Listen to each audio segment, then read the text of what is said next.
All right, welcome back, guys. Hope you enjoyed your Thanksgiving holiday, but we're back in the gym. It is week number 49. We're getting very close to the end of the year.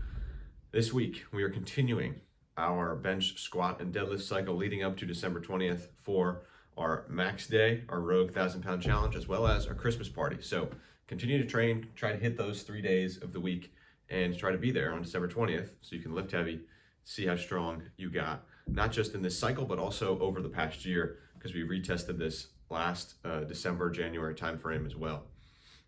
But I'm gonna walk you through every Metcon we're gonna have this week and what I expect from you as you do it. So starting on Monday, this is a very challenging workout. All right, I tested this a while ago, I kind of put it together.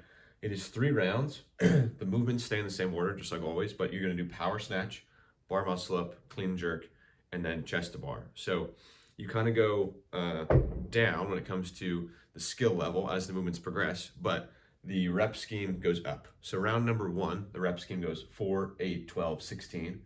Round number 2, it goes 8, 12, 16, 20, and then 12, 16, 20, 24.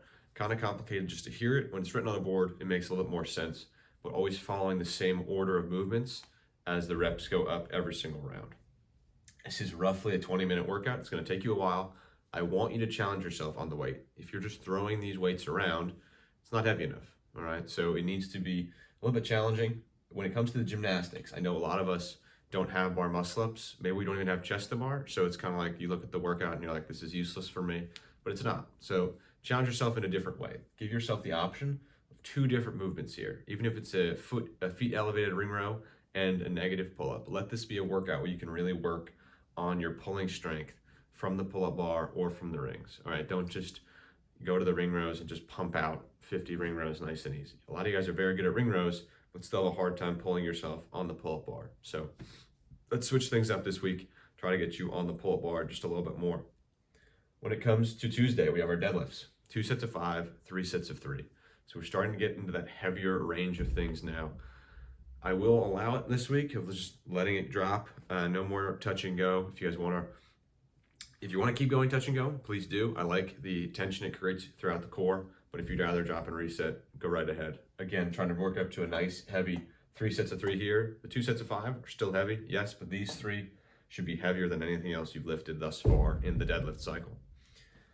Then you've got 4 rounds. You're gonna run 200 meters and you have 25 GHD sit-ups. This is majoritarily a GHD sit-up workout, but it's also how can you run under core fatigue. So again, the run's not gonna take very long, so you get a little bit of recovery before you're back on the GHD. Your quads will fatigue a little bit, but it's mostly gonna be about your core and how you can hold up.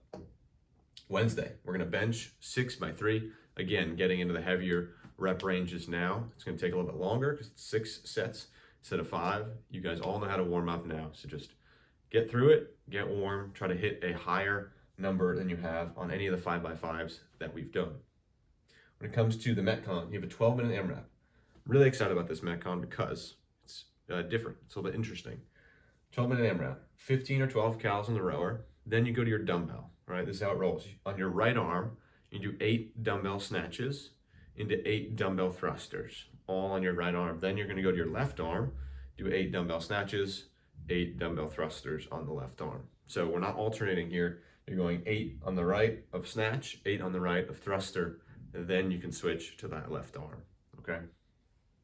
Excited for that. Choose a dumbbell that you think maybe you can do all 16 reps without putting it down, okay? Thursday, excited about this one as well. Thinking about the open coming up, and a lot of you guys maybe don't have skills that you want to have, such as a double under.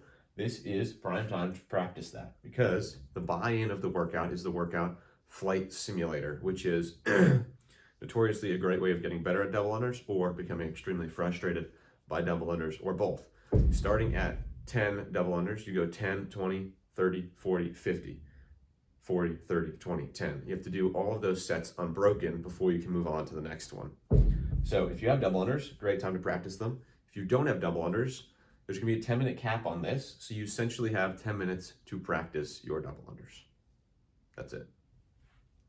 Then you're gonna move into 10 rounds, 50-foot hand over hand sled pull. We haven't done those in a while. And then you have 50-foot walking lunge with the plate. I've really enjoyed the walking lunges with the plate. We've done those a few times in the past month or so, it just makes the walking lunge a little bit more accessible, and you can hold that plate whichever way feels more comfortable for you. Moving on, Friday, we have a 5x5 on the back squat. All right, I know we did a 5x5 last week. This is our last 5x5 on the back squat. Try to get it nice and heavy. All right, so whatever you did those maybe last 2 or 3 sets on this past week, try to start there for this week's 5x5. All right. If you haven't worn a belt yet, maybe belt up so you can get a little bit more weight on the bar. Again, try to maintain solid technique, sinking our hips low, keeping our chest tall. Then, excited and nervous about this Metcon. One, because it's a movement we haven't really done a lot.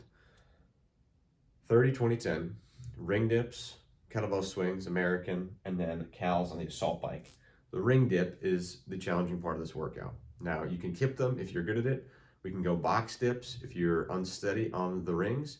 This is a lot of chest and pec movement. So if you feel like, wow, this is starting to really hurt, or I'm feeling weird tension here in my shoulders or in my chest, hey, maybe stop. Maybe go to a push-up. And please do not tear your pec or your shoulder in class. If you've never done this high volume of ring dips, which I don't know if any of us have, tone it back. All right, maybe scale. It's all right to scale. We'll go push-ups, we'll go box dips, we can go feet-supported dips, band-supported dips, but try to do something a little more challenging here for the chest, triceps, and shoulders, and the assault bike and the kettlebell are there as well. Saturday, another you go, I go. I like the 16 rounds. It just seems to work out well with the timing of things, and it gives both people enough volume. So we've done a 16 rounder for a while now, but 12 wall balls. I think I made them heavy wall balls.